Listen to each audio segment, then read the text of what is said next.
when they complain rightfully about how slow the process is going on creating a new constitution, to think what happened here in America. I mean, when we declared our independence here in 1776, and it took until 1789 until a constitution was formed. So that was 13 years. So Nepal still has some time left to it to hopefully work it out. But I personally am optimistic and hope that the remaining obstacles can be overcome. And as a rejoinder to this question, how do you view, as a human rights activist, the human rights violations that were taking place during the Maoist war? I mean, the Maoist political leaders who violated a lot of human rights situations. So how should these kind of human rights violators be treated nationally and internationally, so that the human rights violations do not occur again and again? Yeah, I wish I had a good answer to that. I think that's a very tough question, and it's one that I really think is going to have to be left to the people of Nepal to determine. One thing I would say, though, and your question reminded me of an issue that is sort of near and dear to my heart, and that's in 2004. The U.S. Peace Corps pulled out of Nepal. Yes. Largely because of the U.S. government had listed the Maoists as a known terrorist organization, which complicated our ability to then effectively exist within a country where the U.S. government had already proclaimed that the party that was rising to power was a terrorist organization. I think that was a huge mistake, and I'm very eager and happy to hear that it appears that the Peace Corps is going to be returning to Nepal. And the reason being is that I think that it takes that sort of cross-cultural mix of people being both Americans and other non-Nepalis getting exposed to Nepal, Nepal getting exposed to Americans, so that in the sort of laboratory of ideas, everybody gets to actually get a better sense of what it is to be a world citizen, what it is to live in a civil society, what it means to live in a democratic society. I think us pulling out of there, and luckily I think we were one of the few aid agencies that did do that. I think that did a disservice to Nepal, and I think that the issues that you were asking, what do you do about the people who are committing the atrocities? I think fewer atrocities do get committed in countries that are open to outsiders, and that outsiders are coming in to mix with them. And I'm very happy to hear that the Peace Corps will soon be returning.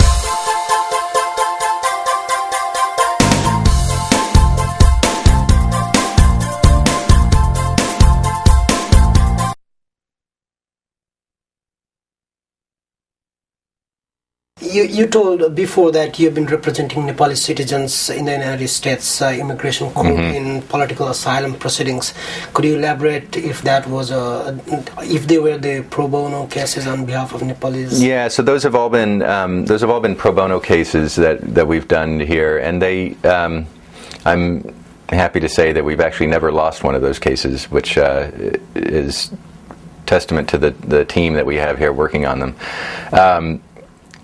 Again, that started really back in the 2003 time period, when there were a number of people who were seeking asylum because they were being persecuted from the right, from people who were working for the monarchy.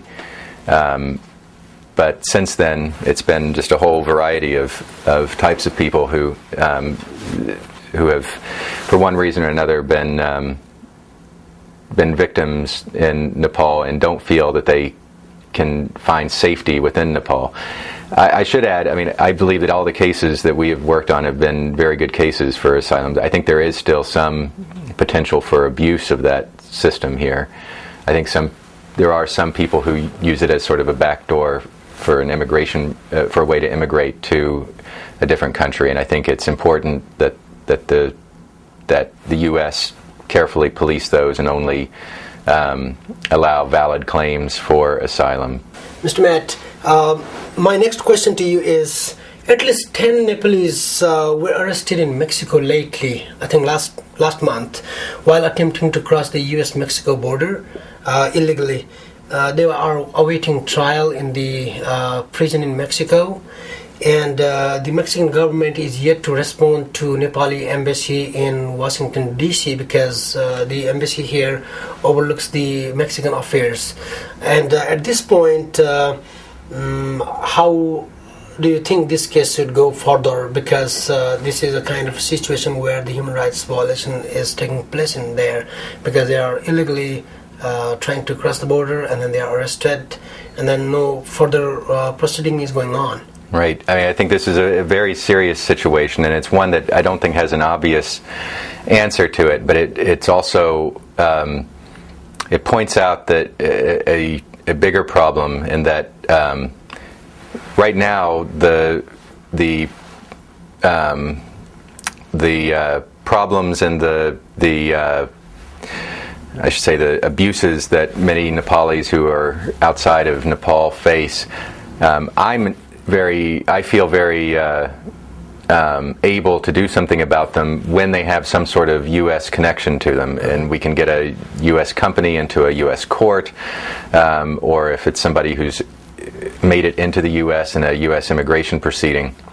This becomes very difficult because now you would have to be dealing with Mexican authorities.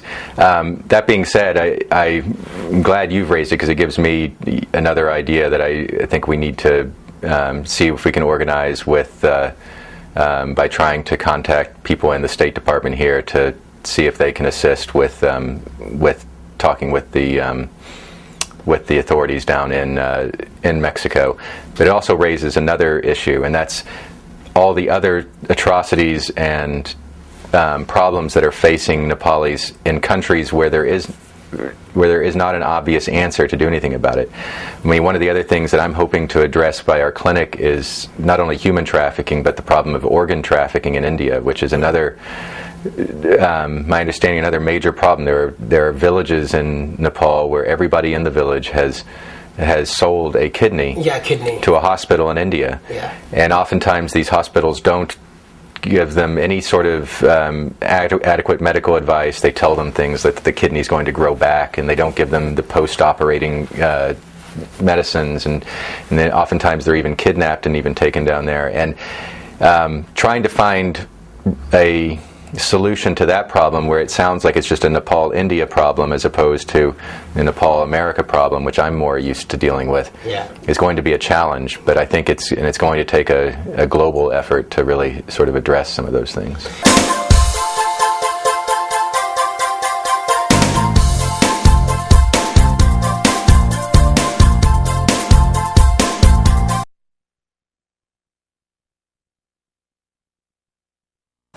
Immediately after you graduated from Princeton University in engineering, I guess, right. You went to Nepal as a Peace Corps volunteer in 1997. Could you please explain to us what arrested Nepal? I mean, you to visit Nepal and then volunteer there. Yeah, I'd have to say it's that I was extremely lucky. When I was coming out of university with an engineering degree, I was eager to try to do something I wasn't sure that I wanted to go to law school at that point at all. I was thinking that I was possibly going to be an engineer, and I wanted to do something with international development. And I signed up for the Peace Corps and just randomly was assigned to Nepal, so it was very lucky. So it was not your choosing? It was not, but okay. But looking back on it now, I can't imagine a different place that I could possibly have wanted to go. And so I was, in 1997, I was moved to Nepal, and after the brief training there, I was sent out to the Kanchanpur district in the far west and spent most of my time out in the districts there in the far west and in the VDCs out there.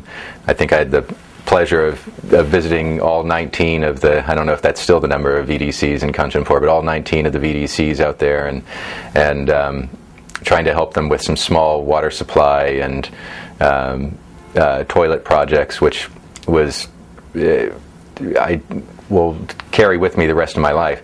I have to say, though, it was my time there that made me decide to want to go to law school, because I saw so many things that were problems of policy, not problems of technology. I think that getting the that proper... was hindering the development of... Right. Okay. I think that there were plenty of places that would have been willing to provide the correct technology to solve some of these problems, but I think it was policy, both private sector and public sector policy, that was keeping a lot of that from happening. And so that's what made me, in my mind, I thought, you know what, I'm going to go to law school and I'm going to sue companies for doing bad things. So, that was a very simple idea, but that was... Nepal was an inspiration for you to get to the law school? Absolutely.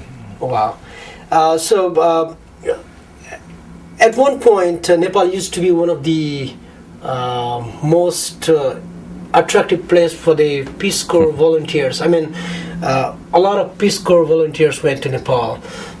What may be the reason Nepal was attracting more Peace Corps volunteers there? Yeah, so I think that during the 70s and 80s, I guess. I mean, it was a lot of that is because the U.S. government was willing to have as large of a program as it did. I think when I was there were over 160 volunteers in the country at any one time, and it was just a very welcoming place. And I have every reason to believe that in 2012, if the program starts up again, it will again be a very welcoming place.